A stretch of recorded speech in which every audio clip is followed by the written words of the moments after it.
So today we're going to be talking about mastering difficult conversations. I posted this on all the different sites that probably all of you found this on as don't tiptoe around difficult conversations. In my 40 years of working in a leadership role, I have found over and over, this is a very popular topic because of the discomfort and the challenge that many people in leadership have with having conversations that sometimes can be perceived as difficult. And we're going to talk about a little of those psychological elements of it today. But most importantly, I'm going to lay out a roadmap, a structure, a bit of an architecture, and most importantly, some mindsets, hopefully to change some minds, how you think about having these conversations, and give you some tips on how to approach these in a way that overcomes any fear of a conversation going sideways on you. That is the purpose for today, but let's get into it. First of all, let me introduce myself. I'm Vaughn Sigmund. I'm the co-founder of Results-Driven Leadership. I've been doing this for about 10 years. I've been in leadership for going on 50 years now, but my expertise, everything I share in all my books, all of my blogs, all of my podcasts, all of my videos, everything comes from years and years of frontline experience. I never went to MBA school. Everything I share is frontline, real world stuff. I don't talk about theory. I'm a former CarMax executive, which CarMax is very proud, and to this day, for going on 30 years now, has been a Fortune 100 best places to work. I learned a lot from working in one of those environments. And a lot of what I learned, again, from working in that environment, I share with my audience, my clients, my students, and all the different things we do. At the end of the day, my mission is to improve the knowledge, skills, and tools that executives, managers, business owners have to give them the ability to have a more positive and higher impact on their organizations. I've always approached my business and throughout my entire career with the motto that no matter what business we're in the people business. And I found if you can become skilled and knowledgeable and confident at that aspect of the business, a lot of things fall into place and life and your career become much easier. Now, much of what is contained today is in my book, which is available for free on Amazon. We're going to send you a link. My fantastic executive assistant, Ashley, is attending today. She will send everybody links to everything I talk about today, along with a couple tools.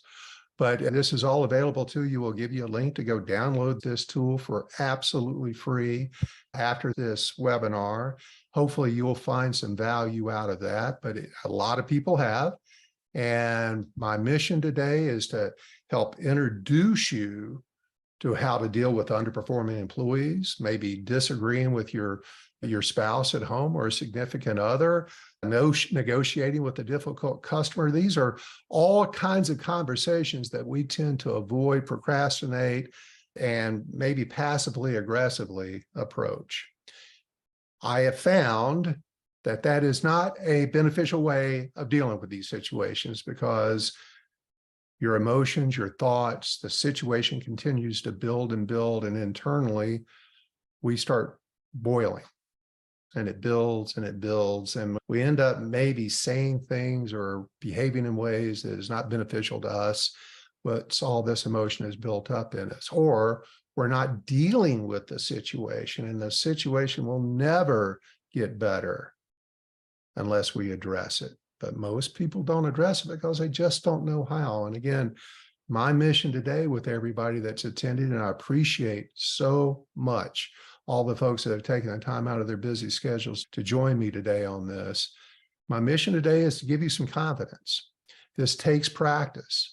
This takes you applying it, putting your foot out there, going after it. And listen, if it's something you're avoiding frequently, the first time you do it, you're going to be better using some of the techniques I share today, but you will not be perfect. You must keep practicing it. That's one of the reasons why I want to give you the book. I want to give you some other tools that come along with this. And as you practice it, you'll, like we do with anything in life, you'll keep getting better and more confident at it. Again, I had to learn how to do it. I was fortunate enough to learn how to have these conversations at a very early stage in my career. And I found how much it benefited me in just moving forward, getting things accomplished, letting people know where they stood. And most importantly, I didn't carry around the burden of that emotion of not dealing with the situation, because once again, it rarely ever fixes itself. So everything I want to share with you today has been utilized by me and many of the people I work with, my clients and my students, for over 20 years. I've trained hundreds of people on this, and I'm honored to give you all an overview of this today. So let's move a little bit further into this. Let's talk about what a difficult conversation is. It's anything you find hard or difficult due to fear of some negative outcome or consequence from it. Fear can be also turned into an acronym, FEAR, false expectations appearing real. Very often it's a self-limiting mindset that we place on ourselves, that we hold back saying what we need to say or having the conversation we need to have with somebody because of fear. We have already predetermined what that outcome is going to be. And because of human nature, we typically believe it's going to be a negative or a difficult outcome. So that keeps us bottled up. It keeps us passive. It keeps us procrastinating, kicking the can down the road on having these conversations. And you're not helping yourself nor any of the other parties involved that need to be involved in this conversation. This is a key element to your leadership skill. This is a very important part of the skills that you must have in your toolbox in order to be a highly effective leader, is having these difficult conversations. And I think as you practice some of the techniques I'll share with you today, you'll find that what you perceive today as potentially a difficult conversation becomes a much easier conversation as you build your knowledge and confidence around this. Because the dilemma we always face is we either avoid it or we confront it. We've got two choices. It's either fight or flight, right? And we will either delay or procrastinate what we fear. And as I mentioned earlier, our feelings will fester. Most importantly, we will rob everybody involved in whatever situation we need to talk about of any potential successful resolution. Whatever is happening will continue to live on, and the progress or advancement is unlikely to change unless we put ourselves into a situation of somewhat of discomfort and deal with it.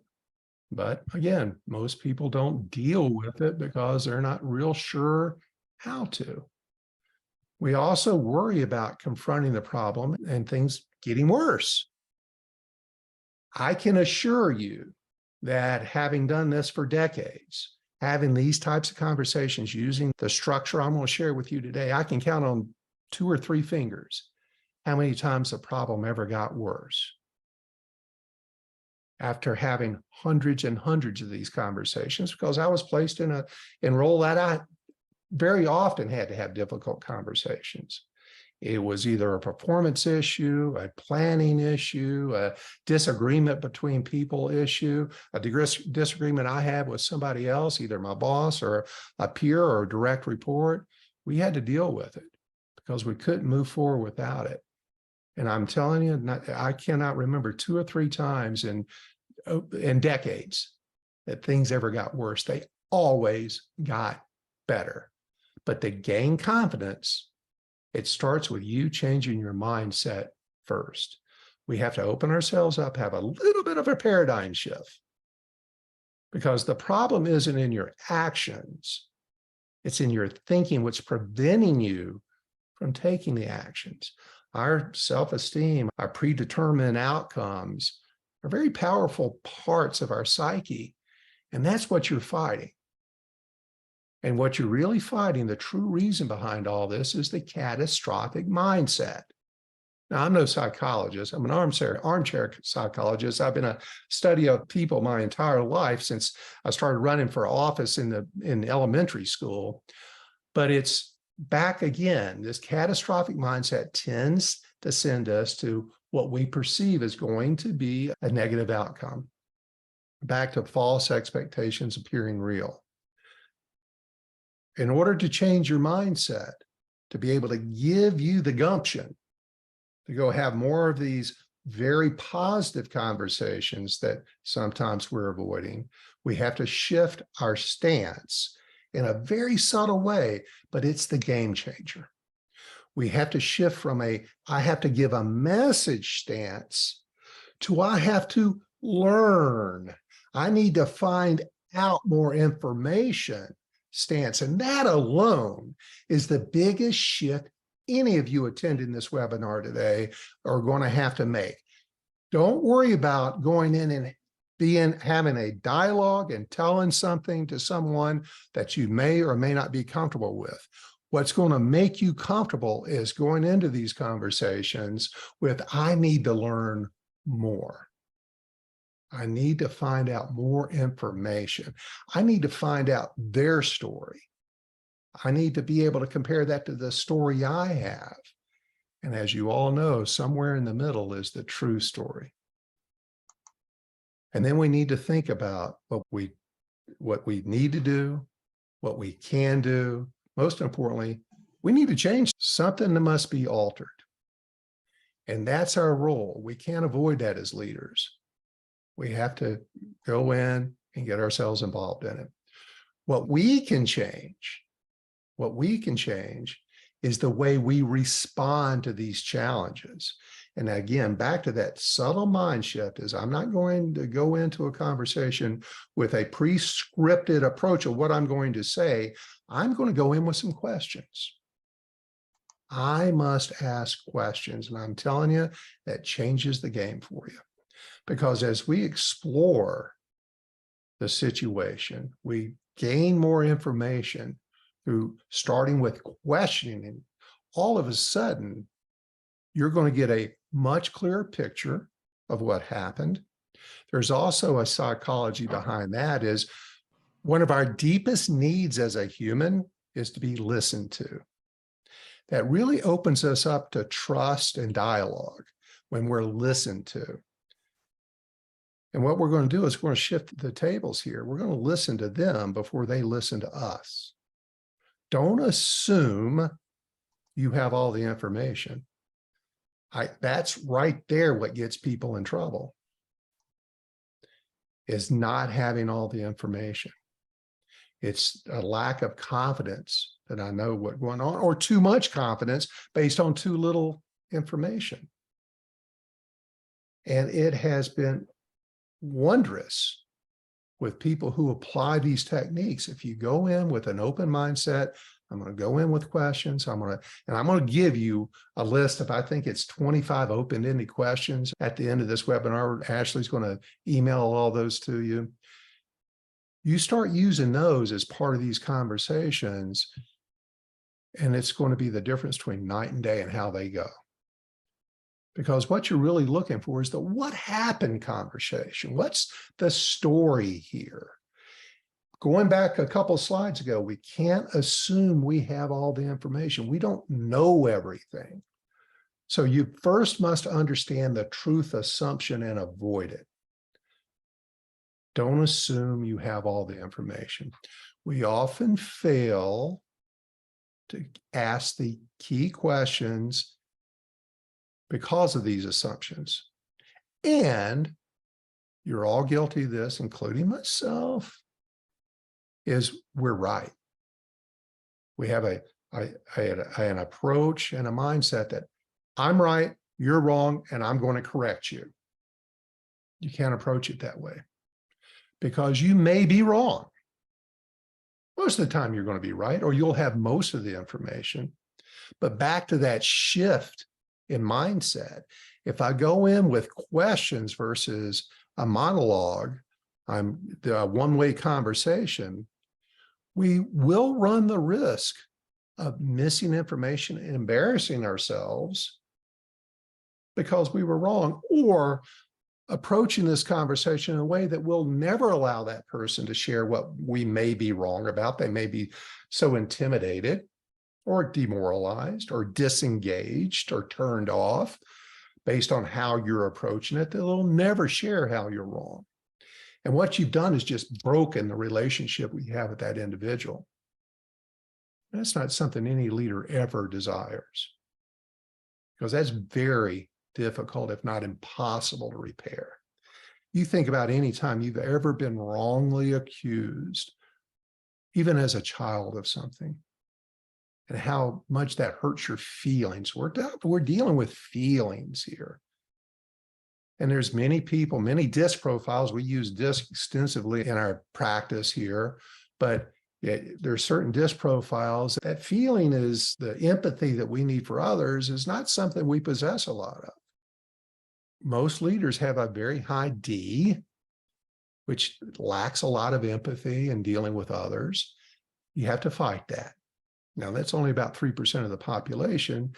I think I have one DISC of somebody that's on this call today, and it's one of my clients that's joining us today. Mike, I appreciate you joining.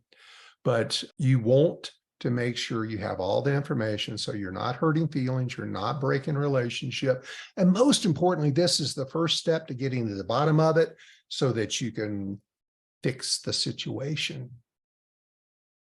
The big hitch is you're always right. You've got to abandon that thought, because difficult conversations cannot be approached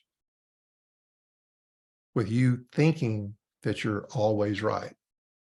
There's always conflicting perceptions. And sometimes we are fighting perceptions. It's not so black and white. Perceptions sometimes are very gray. And part of this, the role and the goal out of one of these conversations is to clarify things. We want to get things very clear, black and white, and focused. But in order to do that, we need to get all the information. And if we go in doing all the talking, we're never going to get all the information. It just doesn't work like that, because very often part of the reason why we think we're right, they're wrong, we have all the information, is we assume their intention. We assume somebody else's intention. I call it the intention invention. We come up with their intention. And you know what? You're not always right. That's the second little mindset that you have to make sure you ingrain in yourself. So I'm not right, and I cannot assume or think I know what their intention was. It's a very common error that we make. We assume we know why they did it. But the fact is, intentions are invisible. They only live in the mind or in the soul of the other party or parties that are involved in this conversation. And we're simply making them up. We're making our own stories up. And we may be right, but often we're wrong. And if we were in a class with a much smaller group than we have today, we'd go around the room today and say, tell me about a time you got it wrong, when you assumed you knew someone else's intention and you found out later that you were wrong. We've all, for the most part, been guilty of making that assumption. That avoidance of guilt might make these conversations difficult for us because we want to avoid putting ourselves in that situation again. Then we have to watch out for the blame frame, I call it. Another big error is we're focusing on placing blame for this mess. And you start going down that path and you're setting yourself up for a difficult procedure. Blame distracts us from really finding out what went wrong. You have to assume that nobody's right, nobody's wrong. I just need more information. I need to get the total truth out of this. And more importantly, without that or with that, we might or might not be able to correct the situation moving forward. We must get to the real causes of the problem, the challenge, the situation. Then and only then can we begin correcting it? Gathering all the information. I call it a pool of collective thought. Imagine a pond of thoughts. And the more thoughts, ideas, experiences, words that go into that pool of thought, the more likely I am to have as much information as possible to guide me to an improved outcome. It's called collaboration in many circles. So it's really important you temper yourselves, ask questions. They need to be open-ended questions. We're going to go into that a little bit later. But always remember, these difficult conversations at their core, always about feelings. I'm sure most of you have heard the saying, it's not what you say, but how you make somebody feel. We're dealing with emotions. We're all emotional beings. We all are possessed with a lot of feelings. Some are a little more armored than others, but we can't always judge that. We can only deal with ourselves. And sometimes when our feelings are a little worked up, we behave or approach things in a way that's not going to be appropriate. The way I'm going to share with you today, and I'm sharing with you today, is going to give you a much more appropriate approach to having a very positive outcome from a conversation. Always keep in mind when we walk out of the conversation that we all feel good, we're encouraged, we're positive about the next step. Now, caveat to that, there's certainly conversations that need to be one way. They need to be the final conversation, because I've had all these very good conversations with you in the past, and whoever's on the other end of this conversation has chosen not to make the appropriate alterations to their work, their behavior, achieving their goals, or what have you. They've made a choice after you've had enough of these proper conversations. Yes, that gives you permission to say, hey, listen, we've talked about this 2 times, 3 times, 4 times. There's no change in this. Here's what's going to have to happen. If you don't, something negative is going to come of you. We're probably going to have to send you down the road. Those rare conversations, yes, are going to happen. But very often, if you're having the kind of conversations I'm having or sharing with you today, you're less likely to ever get to that point, because you've given that other person the opportunity to get their feelings, their emotions, their encouragement, to maintain that level of trust that they have in you. And always remember, I've got to always get this in, is people work for people. They don't work for companies. Now, if you're the business owner, they still work for you. They don't work for the sign that's on the outside of the building. People work for people. And by the way, they leave bosses. You're in control of all this. You're in control of their retention, their productivity, the outcomes that they generate based on the trust and the encouragement, the motivation that you provide them, because you listen to them, you trust them. In order to be trusted, we have to grant trust. And a very important way of granting trust to someone is to listen to them. Give them the opportunity to talk and share their thoughts, their ideas, so that you have all the information, and don't make false assumptions. Now, let's talk about going into this conversation. I've talked about your mindset. Now we're sitting in front of somebody. Here's why the typical openings that maybe is the reason why you're attending this webinar today. Here's the typical opening that rarely, if ever, works. Because we begin with our own story. We have one story, our own story, and that's what we're beginning the conversation with. We describe the problem based on our story. And by doing so, we're going to trigger the emotions, the thoughts of the other person. And you know what happens when you trigger a negative thought or emotion in the person you're trying to make better? They stop listening. Now this conversation is a complete waste of everybody's time, because they're not listening to you. In order for them to listen to you, you must listen to them first. That's the math. When we trigger them, we threaten them. And we all know that when we feel threatened, we're either going to lash out or we're going to shut down. And that's not what we're looking for. We're looking for a dialogue that's we can collaborate and come out with a positive outcome from this conversation. Nobody benefits from anybody's failure. But if somebody's coming up short, yes, we have to have that conversation, but in a way that is most likely to change the course of their performance or the situation. By you in the beginning, starting with getting their story with questions and curiosity, being open-minded, you've not predetermined the outcome of this, you've not predetermined your story. If you go in open-minded, and this is more difficult for some than others, that opens up this conversation to much more likely be a positive conversation. But you don't want to set up a win-lose scenario if you go in with the assumption that everything. Fact is, rarely you do. And the collision, the wreck in all this comes. It's because their story is different from our story. And I say this often, it is rare, unless they're a psychopath, it is rare to find the employee that gets up every morning and says, you know what? I'm going to go to work today and I'm going to do as lousy a job as I possibly can. I'm going to be lazy. I'm going to be disruptive.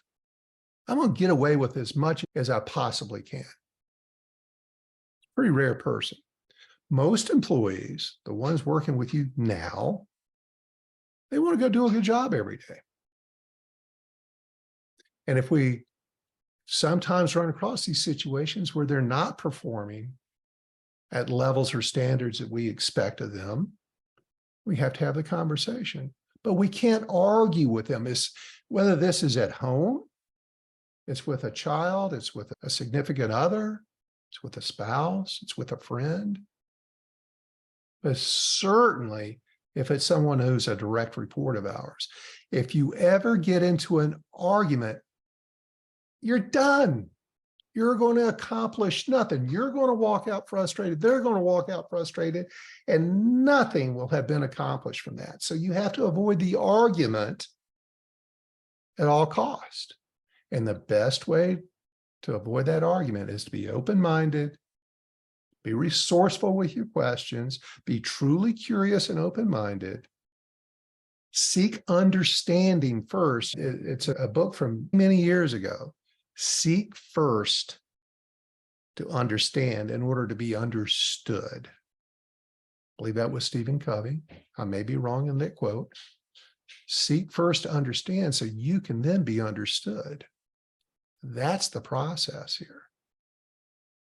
Because once you fully understand, then you've opened their ears and you've opened their minds up to your side of the story, what you've learned. And sometimes there's been situations that I've completed asking the questions, uncovering their story, to where I say, never mind, I brought you in here for nothing. I was given bad information. I'm sorry I wasted your time. That has happened. That's happened more than the outcome of this conversation going poorly. That I just went in half-cocked, but thank God I was having a constructive conversation through asking the right questions, and found out before I ever shut my mouth off and got myself in trouble and disengaged with this person, broke the trust with this individual or individuals, because I faced this in groups as well. The stories I could tell. I found out that I just did not have the information. So I just stopped having the conversation. I was much better off doing that, because we have different information. Almost always when there is a situation that we're having to deal with, it's because of a variance of information. We notice different things. Our views on what we notice are often based on differing information. Could be how goals were set, timelines were set, job structures were created. But the only person that knows ourselves better than ourselves is ourselves. We always have access to different information than someone else. But if we're getting it secondhand, always understand that's been turned into their perception of the situation.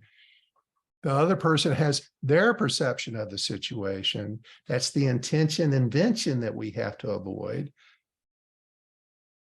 And that's where these conversations can either go very well or go very poorly. So always assume that there is important information out there that you do not have. And if you approach any difficult situation with that mindset, you're winning the game. If you shift to a learning stance, shift to what happened stance, and stop struggling with right and wrong, who's right, who's wrong, explore the stories. That's what creates arguments, is when we're not listening to somebody else. And men on this webinar today, I'm sorry. I've got to inform you of something. We're not very good at listening. Have you ever had a female in your life say to you, "You never listened to me"? I can't see all the audience right now, but there's a few women that are nodding their heads and smiling right now, because it's just true. Men, we are wired and programmed from our core to listen to just enough information for us to build a response, a solution, and then share it. We have to fight our nature in these situations. We have to know that's our propensity to think we have everything to solve the problem. You have to hold that back. You have to hold that back. You have to explore the stories. You have to listen. You have to avoid the argument. They think we're the problem. We think they're the problem. Somewhere in the middle is where the problem lies. Because when we get into an argument, any kind of understanding is out the door, because listening is stopped. It inhibits change. And I've studied change management for many years now. The only way you can get anybody, whether it's an entire group of direct reports, employees, team members, whatever you call them in your organization, associates, staff members, whatever, and the only way you can get people to change a course of actions is you have to get their feelings on your side. And in this case where we've got a disagreement with somebody, we can avoid the disagreement by understanding their story first. And this is what differentiates an average manager from a great leader. It's commonly called soft skills. I included it in this presentation because that's what it's normally called. That's the catchphrase for it. But I really think it's not soft skills. It's essential skills. It's the essential skills we must possess to be able to deal with humans and the human feelings and psyche in a way that's going to give us the best productivity and outcomes. It also gives us a great deal more self-satisfaction and success. And you as a leader have to be able to develop the approach, the process to have a high level of trust through trusting communication. And I've done a podcast, I've done a video, I've written several blogs on this. The best leaders are the best listeners. You'll find that in all the top leaders, is they have either the natural skills, which is very rare, or they've trained themselves in the skills of keeping their mouth shut and their mind open until they have enough information to be able to form an opinion. Great leaders lead with their ears. Utilizing that tool provides you with a much more positive relationship with your team. And that's what it's all about. That's what it's all about. And the big mistake is we don't listen. If we go in with the wrong mindset, we're just letting them talk and we're not absorbing what they're saying. We don't really hear what they're trying to say. If you're really tuned in with great active listening skills, you're really curious, you're open-minded, you really are in this conversation to get all the information you can, so you have a very clear black and white picture of what the situation truly is, what the root cause is. When you approach it with that mindset, you have to be able to actively listen. What's active listening mean? It means you're going to ask open-ended questions. One, who, what, when, where, how, cannot be answered with a yes or a no, simply, right? I think everybody on here knows that. But it also involves probing. Tell me more. Share more with me. How did that make you feel? What led to that? What came next? Draw out information, probe and listen. And I also personally, I make a lot of notes. I think that's important too.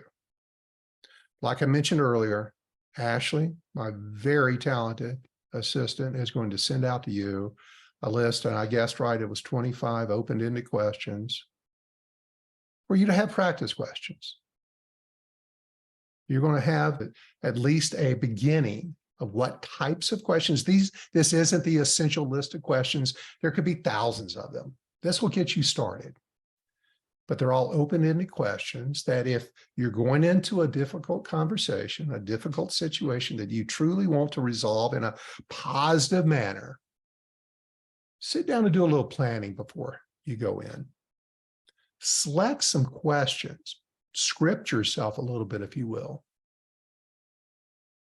based on the situation that, as you know it, of some open-ended questions to go in and start drawing out the information. And you start there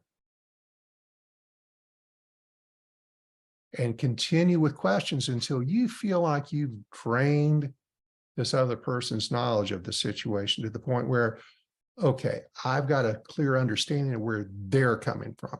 I understand their story clearly. That may be 3 questions. It may be 33 questions. It's all situational. There's no right number of questions. But the more you can get out of them and understand before you ever share, you want to hold your cards until they've shown you their cards. And always hold your view as simply a hypothesis. Maybe the reason, maybe the situation, or may not. That's your view. Hold on to that. And then let it be formed as you get more information. And then be prepared for the paradigm shift.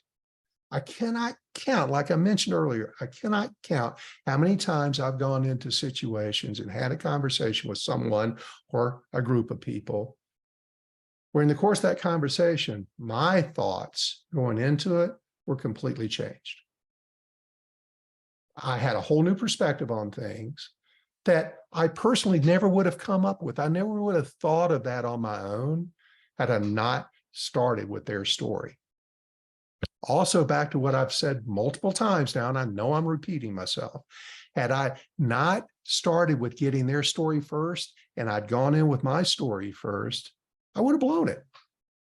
And that's often the reason why we don't have some of the conversations we know we need to have, because we just don't have the story, or we're not confident we have the story, or again, we're fearing a negative outcome. When you're getting negative outcomes with some of your conversations, I'm not going to accuse you of all of them, but some of your conversations, you're getting negative outcomes or a lack of change or a lack of a more positive direction because you're likely have been addressing it the wrong way. So be prepared for your paradigm shifts. That's the beauty of this. I love it when that happens because I know I just didn't step on my own 2 feet. I didn't hurt myself or that other person. I've just avoided a huge trap that many managers set for themselves in approaching these conversations the wrong way. So let me start wrapping this up a little bit. Here are the 4 steps. This is the gold standard for gaining mutual understanding. 1, have a curiosity mindset. Don't assume. 2, listen. Listen, probe, actively listen, ask them more questions, maybe make some notes. But do not comment. Do not play your cards until you've drained them of the appropriate amount of information. Side note, very often, once you've drained them of this information, if there's an emotional charge on their side, as you've allowed them to talk through their side first, you've drained their emotions so that by the time you're sharing your side of things, and in the end, agreeing on what's going to change, you've drained that emotion to the point where they're not going to respond to you emotionally. It's much less likely. It's almost like a jujitsu move. You hold your opponent down until they're drained of energy. That's what you're doing with listening to them. You're draining them of energy so they just don't have that spunk in them, that negative emotion in them. To make this a difficult conversation, you make it a very productive conversation. So actively listen, plenty of questions, then share your thoughts. Here's what I've heard. Here's what I think. This is what I've seen. Share your facts. And again, I'm going to revert back just 1 second. You only share your facts if the paradigm shift has not occurred, that you just see you have differing information. We need to get on the same page. Then you're going to share your facts. Then and only then. And in the end, the 4th step, and it's the most beneficial of all these steps, is you end with a collaboration. How are we going to fix this? How are we going to move forward in a more positive way? How are we going to create a win scenario? You win, I win, the customer wins, the team wins, the company wins, everybody wins when we walk out of this room with a positive sense of action that's going to result in a positive change, a positive outcome. So clear your mind, be curious, ask a lot of questions, open-ended questions, get a lot of information, then share your side. So you're going to go second in all this, right? That's clear as the slide in front of you. And then we're going to talk about how we're going to fix this. Now, a couple tips on that. When I'm teaching folks how to properly performance manage somebody, either in a monthly, quarterly, annual review, a true performance management conversation is very similar to this, if not almost exactly the same in its architecture. But in the end, you always turn it back over to the person you're speaking with and say, okay, what do you want to do about this? What do you need to go work on? You don't tell them. You ask them, what are you going to go work on? What are you going to change? What are you going to do differently? What are you going to improve? What are you going to focus on so that we don't have this conversation again? And if they participated this, and likely they will, with an open mind, because you've given them an open mind, they'll start laying out an action plan for you. Don't make the mistake of telling them what they need to do. Have them tell you what they're going to go do differently to improve things. Subtle but powerful. Because think about it in your own mind. Are you more likely to go do something that's your idea or what somebody else told you to do? Because in a command and control society, you can get compliance, you can get consensus for short periods of time, but you cannot achieve long-term positive change through compliance. They have to be bought into it. It has to be what they have agreed to do, not what you told them to do. Keep that in mind. And if you've ever had an employee where you've had a strong conversation with them and they've nodded their head, I'm going to go fix it, boss. And they've gone out and for 2 weeks or a month, they've sprinted and they've done everything that you told them to do to get you off their back. And then slowly they start resorting back to their old behaviors. And pretty soon, 90 days, 6 months later, the same situation is back and you're having to deal with it again.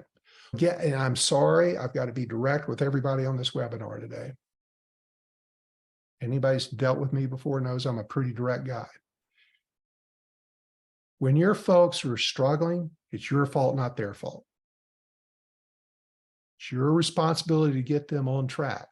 The sooner you have these conversations to course correct them in the ways, the methods that I shared with you today, the more likely they are long-term to be a very positive contributor to you and your business. There is no delaying these conversations. You have to address it ASAP. Now, little caveat to that, make sure it's a pattern. We don't want to be managing one-offs. But once you've seen it 2 or 3 times, you know it's a pattern. We need to talk to them about this pattern. You've got dates and times. You've got your details on it. You've got your story. You go get their story. You marry these stories. And then we walk out of there with, what are we going to do to improve this? And it works almost all the time.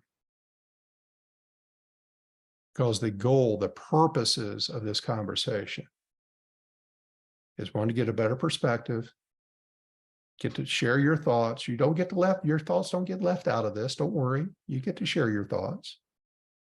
Most importantly, you get to talk about, you need to collaborate on how to move forward together. It's one of the lines that is very powerful at the end of one of these discussions is, you say, in order for us to move forward, you've told me you're going to do this. Did I get that correct? In order for us to move forward, you've told me you've agreed to do this. That locks it in for you. You've said, hey, in order for us to continue working together, you're just going to have to do what you told me you're going to do. And then the beauty of that is, if it ever does not get addressed, and it doesn't always work, nothing I share with anybody is 100% successful. This improves the likelihood of success dramatically. But if you're going to move forward, they need to know you mean business. You're not going to tolerate things. You don't do that in a mean, mad mode. Do that in a professional, encouraging mode. But you do it with this structure, and the likelihood of success blossoms. Help partner with them to figure it out. Have them tell you what their game plan is, what their action plan is. And a bonus to all this, if you can get them to write out their own action plan as to what they're going to go do.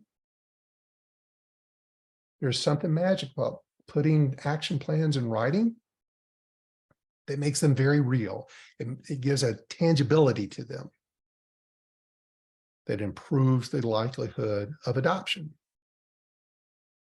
One last little warning in this: until you practice this and got a really good poker face, watch your body language. As you're practicing, watch your eyes, watch your facial expressions, watch how you're leaning in, leaning out, how you're responding to things, because they're watching you. And your reaction to something is maybe and likely telling you you're not buying into what they're saying. Be careful of that, because you'll shut down the conversation. Watch your body language.